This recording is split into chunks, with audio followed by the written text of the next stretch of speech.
السلام علیکم معزز ناظرین، امید کرتا ہوں کہ آپ سب خیریت سے ہوں گے۔ ناظرین، تاریخ میں بہت سے بادشاہ اور فاتح گزرے ہیں، لیکن چند ہی ایسے ہوتے ہیں جن کا نام صدیوں بعد بھی عزت اور احترام سے لیا جاتا ہے۔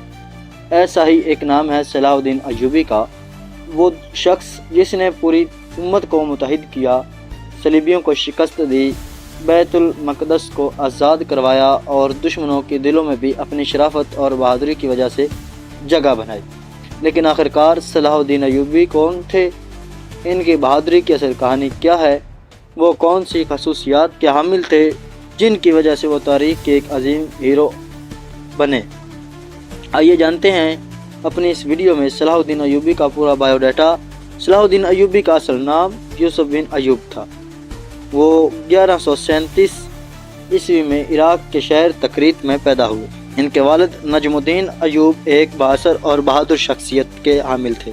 بچپن میں صلاح الدین ایوبی کو جنگجو بننے سے زیادہ علم حاصل کرنے کا شوق تھا۔ انہوں نے قرآن، حدیث، فقہ اور عربی ادب کی تعلیم حاصل کی، لیکن قسمت نے ان کے لیے کچھ اور ہی لکھ رکھا تھا۔ وقت کے ساتھ وہ اپنے چچا اسد الدین شیر کوہ کے ساتھ فوجی مہارت میں بھی شامل ہونے لگے، اور یہی وہ مرحلہ تھا جہاں سے ایک عظیم سپہ سالار کی کہانی شروع ہوتی ہے۔ ناظرین، 1169 عیسوی میں صلاح الدین ایوبی کو مصر کا وزیر مقرر کیا گیا۔ اس وقت مصر سیاسی بحران کا شکار تھا۔ صلاح الدین ایوبی نے نہایت ہی دانش مندی سے ملک کو سنبھالا اور آہستہ آہستہ اپنی طاقت کو مضبوط کیا۔ چند ہی سالوں میں وہ مصر کے سب سے طاقتور حکمران بن گئے، لیکن ان کا اصل مقصد اقتدار حاصل کرنا نہیں تھا۔ وہ مسلمانوں کو متحد کرنا چاہتے تھے تاکہ صلیبی حملہ آوروں کا مقابلہ کیا جا سکے۔ اس زمانے میں مسلم دنیا کئی حصوں میں تقسیم تھی۔ مصر الگ تھا، شام الگ تھا، اور مختلف حکمران آپس میں اختلافات کے شکار۔ صلاح الدین جانتے تھے کہ بکھری ہوئی قوم کو کبھی کامیابی حاصل نہیں ہوتی، اس لیے انہوں نے کئی سالوں تک محنت کی۔ سفارتکاری، مذاکرات اور بعض اوقات جنگ کے ذریعے انہوں نے مصر، شام، حجاز اور دیگر علاقوں کو ایک جھنڈے تلے جمع کیا۔ یہ ان کی سب سے بڑی کامیابیوں میں سے ایک تھی، کیونکہ بیت المقدس کی آزادی کا خواب صرف ایک متحد امت ہی پورا کر سکتی تھی۔ 1099 عیسوی میں پہلی صلیبی جنگ کے بعد بیت المقدس پر صلیبیوں نے قبضہ کر لیا تھا۔ اس قبضے کے دوران ہزاروں مسلمانوں اور یہودیوں کو قتل کیا گیا۔ یہ واقعہ مسلمانوں کے لیے ایک بہت ہی بڑا صدمہ تھا۔ تقریباً 90 سال تک بیت المقدس صلیبیوں کے قبضے میں رہا، لیکن اب تاریخ ایک نیا موڑ لینے والی تھی، کیونکہ صلاح الدین ایوبی نے میدان میں آنے کی ٹھان لی تھی۔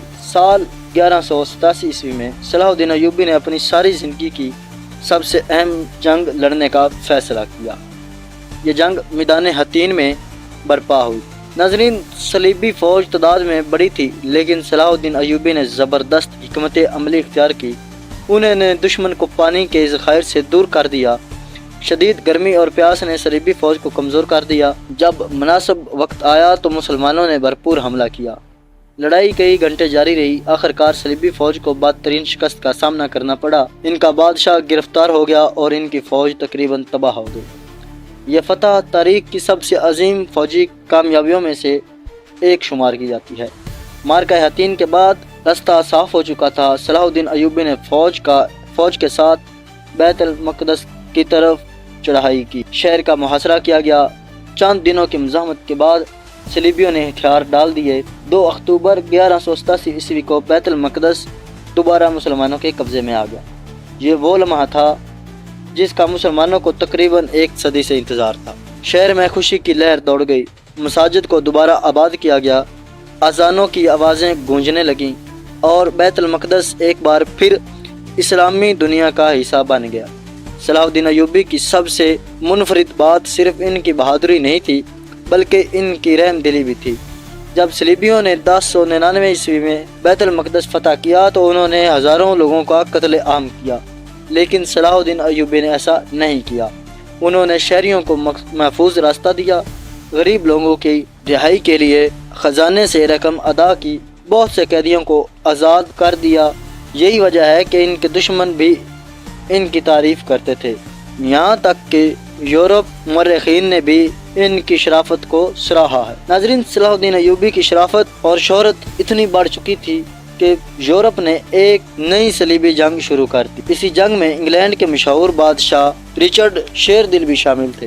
دونوں عظیم جنگجو کئی مرتبہ ایک دوسرے کے مد مقابل آئے، اگرچہ ان کے درمیان سخت لڑائیاں ہوئیں لیکن دونوں ایک دوسرے کا احترام کرتے تھے۔ ایک روایات کے مطابق رچرڈ بیمار ہوا تو صلاح الدین نے اس کے لیے پھل اور طبی امداد بھیجی۔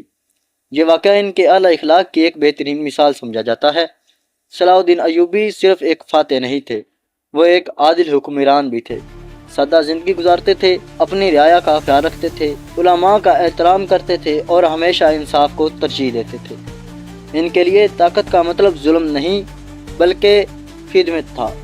1193 عیسوی میں صلاح الدین ایوبی دمشق میں وفات پا گئے۔ کہا جاتا تھا کہ جب ان کا انتقال ہوا تو ان کے خزانے میں بہت کم دولت موجود تھی، کیونکہ انہوں نے اپنی ساری زندگی عوام اور اسلامی کاموں اور فلاحی کاموں پر خرچ کر دی تھی۔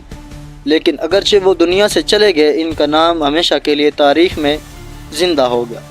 ناظرین، صلاح الدین ایوبی نے ثابت کیا کہ ایک عظیم رہنما صرف جنگیں جیتنے سے نہیں بنتا، بلکہ انصاف، رحم دلی، اتحاد اور اعلیٰ کردار اسے عظیم بناتے ہیں۔